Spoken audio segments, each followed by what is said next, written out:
بچا یا الہی، بری عادتیں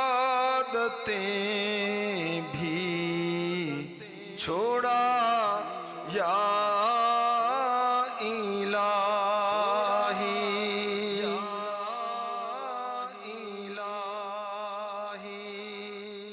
الحمد للہ رب العالمین والصلاة والسلام علی سید المرسلین اما بعد فاعوذ باللہ من الشیطان الرجیم بسم اللہ الرحمن الرحیم الصلاة والسلام علیک یا رسول اللہ وعلی آلک واصحابک یا حبیب اللہ، الصلاة والسلام علیک یا نبی اللہ وعلی آلک واصحابک یا نور اللہ۔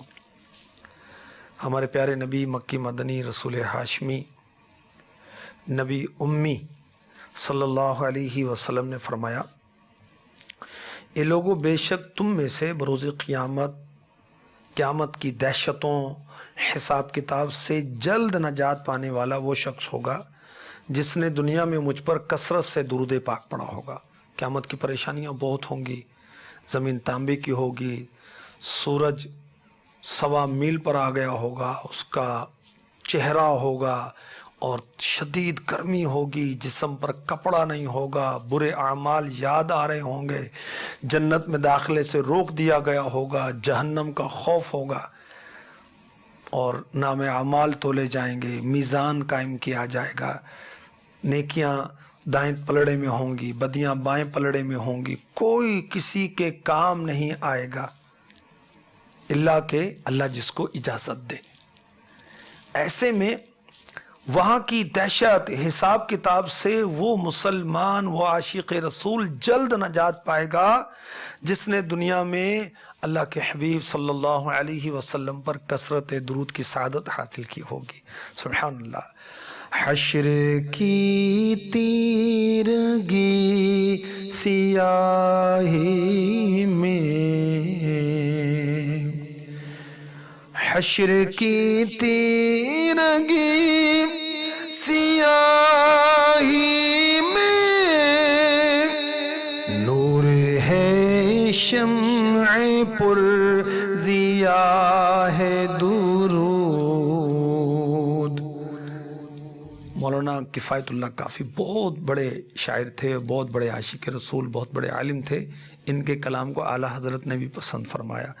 آپ فرما رہے ہیں کہ قیامت کے اندھیرے میں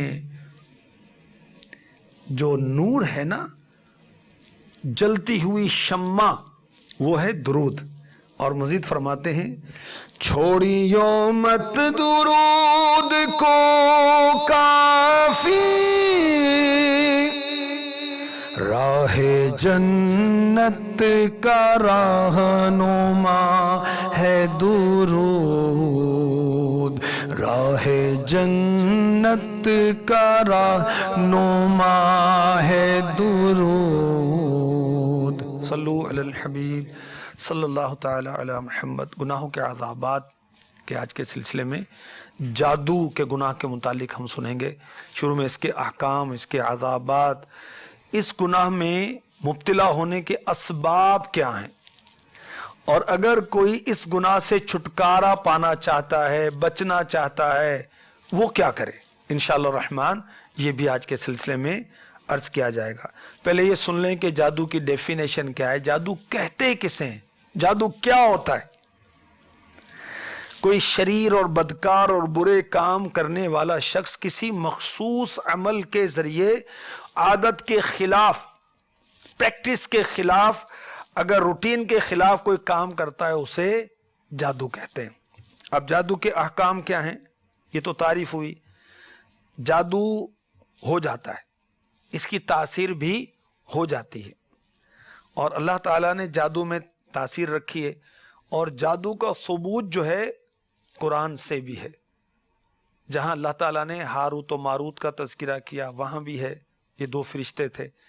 جہاں اللہ تعالیٰ نے قرآن پاک میں فرعون کے جادوگروں کا تذکرہ کیا، تو وہاں بھی جادو کا ذکر ہے۔ جب حضرت موسیٰ کلیم اللہ علی نبینا علیہ الصلاۃ والسلام نے فرعون کو اللہ تعالیٰ پر ایمان لانے کی دعوت دی تو اس نے اپنے وزیر حامان سے مشورہ کیا، اس نے اس کو غلط مشورہ دیا، بہرحال اس نے ایمان قبول نہیں کیا اور موسیٰ علیہ السلام پر الزام لگایا کہ معاذ اللہ آپ جادوگر ہیں، اور پھر پورے ملک کے مصر کے جادوگروں کو جمع کیا، ایک میدان کے اندر مقابلہ ہوا۔ اس کا ذکر قرآن پاک میں کئی جگہوں پر اس کا بیان ہے۔ اب سب یہ جادوگر جو جمع ہوئے، انہوں نے اپنی رسیاں اور لاٹھیاں اور نہ جانے کیا کیا چیزیں ڈالی، جیسے ہی ڈالی ہزاروں کا مجمع دیکھ رہا تھا۔ موسیٰ علیہ السلام نے پہلے انہوں نے عرض کی کہ حضور آپ جو کرنا ہے کریں۔ موسیٰ علیہ السلام نے فرمایا کہ پہلے تم کرو، تو انہوں نے بہت سی لاٹھیاں رسیاں ڈالیں، اور جیسے ڈالیں تو وہ سانپ کی طرح موو کرنے لگی۔ ہو لوگوں میں خوف دہشت بیٹھ گئی، لوگ بھاگ رہے ہیں، پریشان ہو رہے ہیں۔ اور اللہ کے نبی حضرت سیدنا موسیٰ کلیم اللہ علی نبینا علیہ الصلاۃ والسلام نے اپنی لاٹھی مبارک، اپنی اسٹک، اپنا عصا وہ زمین پر ڈالا تو بہت بڑا اژدہا بن گیا، بہت بڑا سانپ۔ اس بہت بڑے سانپ نے وہ جتنی بھی بناوٹیں تھیں، وہ جو سانپ نظر آ رہے تھے، سب کو نگل لیا، سب کو کھا گیا۔ اب اللہ کی رحمت دیکھیے کہ وہ سارے جادوگر اللہ پر ایمان لے آئے، وہ مسلمان ہو گئے۔ پھر فرعون نے انہیں سزا دی اور ان کو سولی دی، ان کو قتل کروایا۔ اللہ تعالیٰ نے انہیں ایمان عطا فرما دیا۔ بہرحال جادو کا ثبوت قرآن میں ہے، تو جادو کا انکار نہیں کرنا چاہیے۔ اور یہ یاد رکھیے جادو سیکھنا گناہ ہے، بڑا گناہ ہے، گناہ کبیرہ ہے۔ جادو سکھانا بھی گناہ کبیرہ ہے۔ اچھا، ایسا جادو جس میں ایمان کے خلاف کلمات ہوں، افعال ہو، اس کو سیکھ کر اگر کوئی جادو پر عمل کرے گا وہ کافر ہو جائے گا۔ اچھا، جادوگر اگر توبہ کرے تو اس کی توبہ قبول ہوتی؟ جی ہاں، اللہ تعالیٰ کی رحمت بہت بڑی ہے۔ جادوگر بھی اللہ پاک کی بارگاہ میں سچی توبہ کرے تو اللہ پاک اس کی توبہ کو بھی قبول فرماتا ہے۔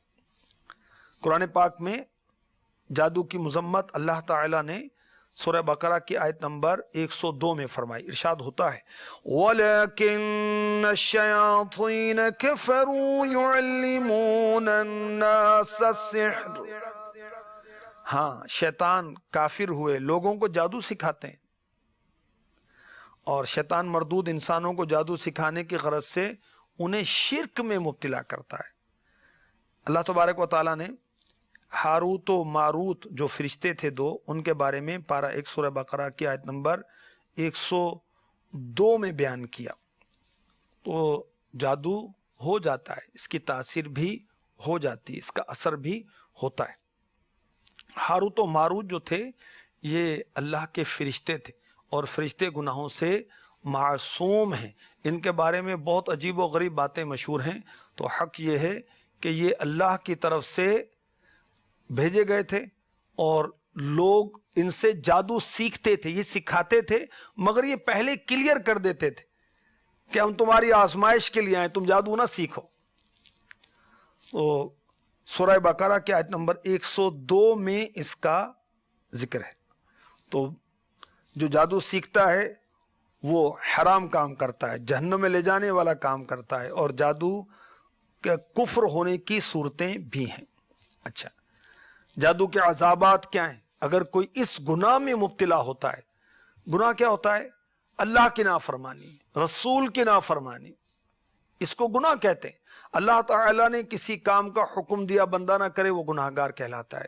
اللہ تعالیٰ نے کسی کام سے منع کیا اور بندہ اب وہ کام کرے تو اب یہ گناہ گار ہے۔ اس کے حبیب صلی اللہ علیہ وسلم نے کسی کام کا حکم دیا اور بندہ نہ کرے، یہ گناہ گار ہے۔ کسی کام سے منع کیا اب یہ کرتا ہے تو یہ بھی گناہ گار ہے۔ ہمارے آقا صلی اللہ علیہ وآلہ وسلم نے فرمایا 3 شخص جنت میں داخل نہیں ہوں گے: شراب کا عادی، قطع رحمی کرنے والا، اپنے رشتہ داروں سے تعلقات ختم کرنے والا، جادو کی تصدیق کرنے والا۔ یعنی جادو کی ذاتی کوئی تاثیر ہے یہ سوچ رکھنے والا. ہمارے آقا صلی اللہ علیہ وآلہ وسلم نے ارشاد فرمایا 3 باتیں ایسی ہیں اگر کسی شخص میں ان میں سے ایک بھی نہ پائی جائے تو اللہ پاک جس کے چاہتا ہے اس کے علاوہ گناہ بخش دیتا ہے. جو اس حال میں مرے کہ اللہ کے ساتھ کسی کو شریک نہ ٹھہراتا ہو، جادوگروں کے پیچھے چلنے والا جو جادوگر نہ ہو، یعنی وہ جادو سیکھتا ہے کہ اور لوگوں کو سکھائے اور جادو کرے، اپنے بھائی سے دل میں دشمنی رکھنے والا، جادو کی تصدیق کرنے والا، یہ شخص جنت میں داخل نہیں ہوں گے. اور جو مسلمان ہے اور ایمان پر اس کا خاتمہ ہوا، چاہے کتنا بھی گناہ گار ہے، وہ ہمیشہ جہنم میں نہیں رہے گا، تو جنت میں نہیں جائے گا. اس سے مراد بہت ساری احادیث کی شرح میں علماء نے یہ بتائی کہ وہ اولاً جنت میں داخل نہیں ہوگا. اب جادو کا حکم آپ نے سنا، جادو کے عذابات آپ نے سنے کہ اس کے لیے وعید جنت میں داخل نہیں ہوگا. اور استغفر اللہ، یہ جادو گناہ کا کام جہنم کی طرف لے جا سکتا ہے، یہ گناہ کا کام کفر میں بھی مبتلا کر سکتا ہے. جادو کے گناہ میں مبتلا ہونے کے اسباب کیا ہیں، کیا ریزن ہے کہ لوگ جادو سیکھتے ہیں، جادو کرتے ہیں؟ میاں بیوی کے جھگڑے بہت ہیں ہمارے معاشرے میں، علم دین تو ہے نہیں، قرآن و حدیث کا علم تو ہے نہیں، علماء کی صحبت تو ہے نہیں، ہر ایک مدنی چینل پابندی کے ساتھ دیکھتا نہیں ہے، ہر ایک دینی کتب پڑھتا نہیں ہے. تو اب کیا ہے کہ میاں بیوی ایک دوسرے پر شک کرتے ہیں، ایک دوسرے پر الزام دھرتے ہیں، لڑائیاں ہوتی ہیں اور ایک دوسرے کو ناپسندیدہ جانتے ہیں، نفرت کی انتہا ہو جاتی ہے. پھر وہ عورتوں میں یہ مرض زیادہ ہے اور ان کی وجہ سے یہ جو کالے بابے ہیں، بلیک بابے ہیں، ان کا کاروبار چلتا ہے. ان کے پاس جاتے ہیں اور استغفر اللہ عورتوں کے کیا کیا وہ معاملات شرمناک سامنے آتے ہیں، اور مزید وہ ایسے ایسے انداز بتاتے ہیں کہ اللہ کی پناہ، کہ فلاں چوک پر جا کر نہاؤ تو فلاں یہ عمل کرو، عجیب و غریب وہ معاملات وہ بتاتے ہیں. تو جادو کے گناہ میں مبتلا ہونے کا ایک سبب میاں بیوی کی ناچاکی ہے، آپس میں ان کی باہمی انڈرسٹینڈنگ نہیں ہوتی. اور اس تعلق سے قرآن پاک میں ہے نا، پارہ 1 سورہ بقرہ کی آیت نمبر 102 میں فَيَتَعَلَّمُونَ مِنْهُمَا مَا يُفَرِّقُونَ بِهِ بَيْنَ الْمَرْءِ وَزَوْجِهِ، تو ان سے سیکھتے ہیں وہ جس سے جدائی ڈالیں مرد اور اس کی عورت میں.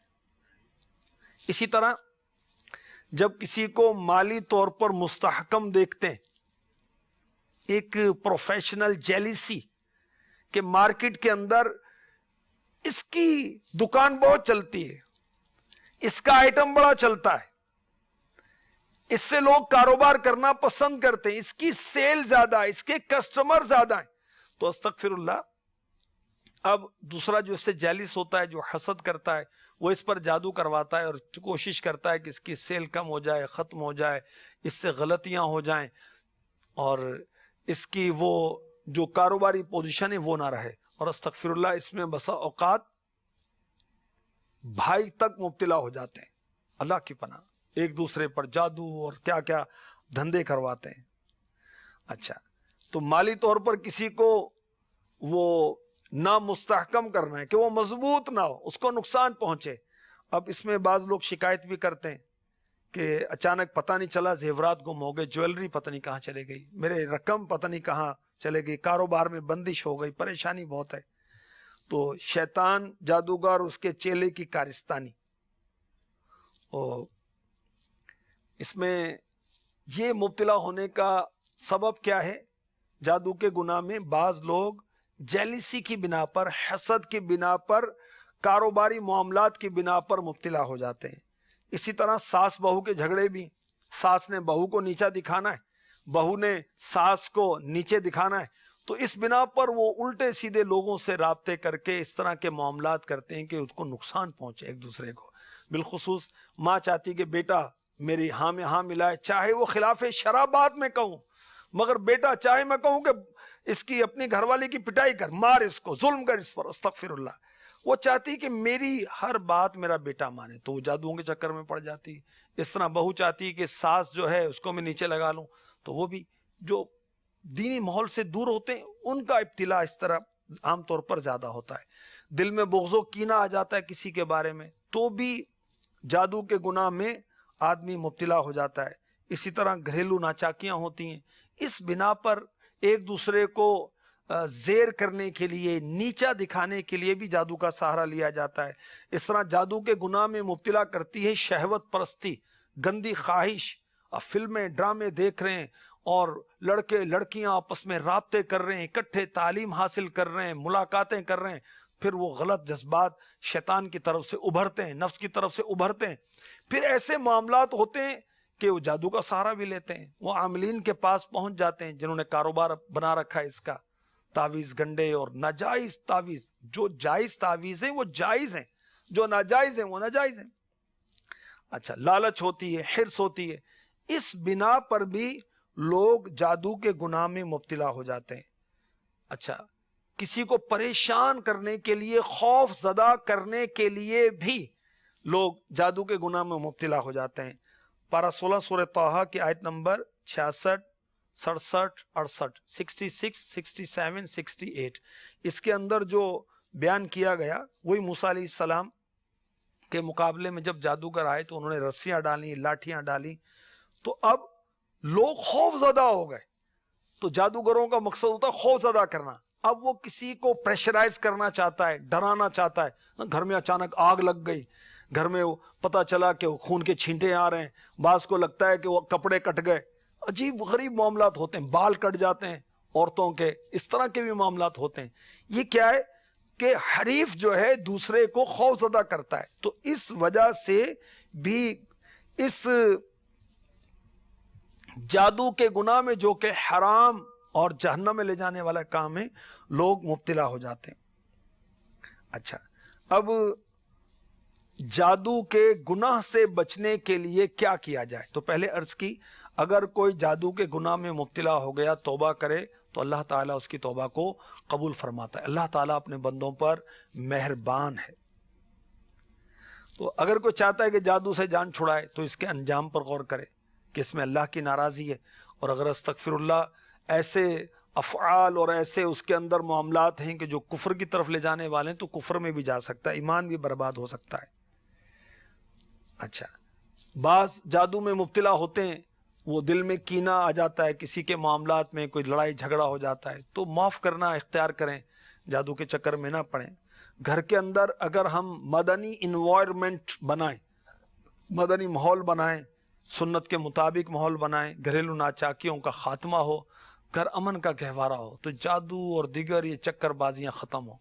یہ ساس اور نند اور بھاوج اور پتہ نہیں کن کن کے عورتوں کے چکر اس میں زیادہ ہوتے ہیں۔ اچھا، دعوت اسلامی کا ایک شعبہ مجلس مکتوبات و تعویذات عطاریہ، اس تعلق سے بھی میں آپ کو مشورہ دوں گا کہ ان سے آپ رابطہ کریں۔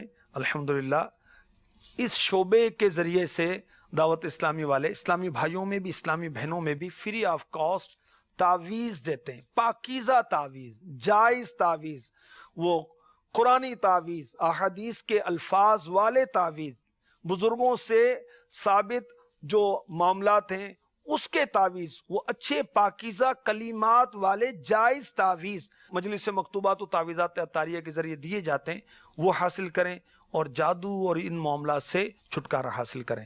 اگر کسی پر جادو ہو گیا تو وہ تعویذات عطاریہ کے بستے سے رابطہ کرے، اللہ چاہے تو ایسا تعویذ آپ کو دیا جائے گا کہ آپ کو جادو کے معاملے سے چھٹکارا حاصل ہو جائے گا۔ اور ایک عمل بھی آپ کو میں عرض کرتا ہوں جس کے ذریعے سے جادو سے چھٹکارا حاصل کیا جا سکتا ہے۔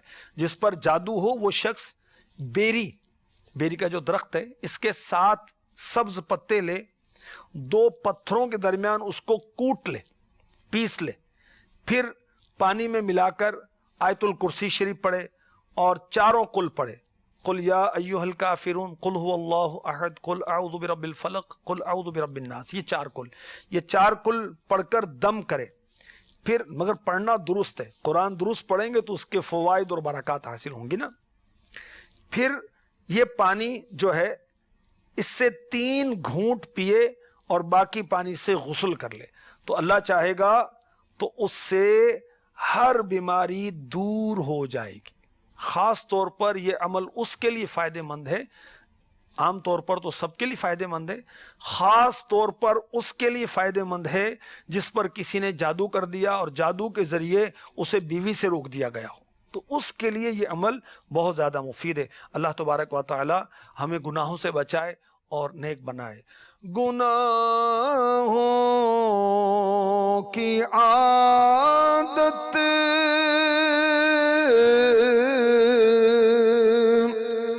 چھڑا میرے مولا، گناہوں سے ہر دم بچا میرے مولا، بری عادتیں بھی چھڑا میرے مولا۔ آمین بجاہ النبی الامین صلی اللہ تعالی علیہ وسلم۔ گناہوں سے مجھ کو بچایا الہی، بری عادتیں بھی چھوڑا یا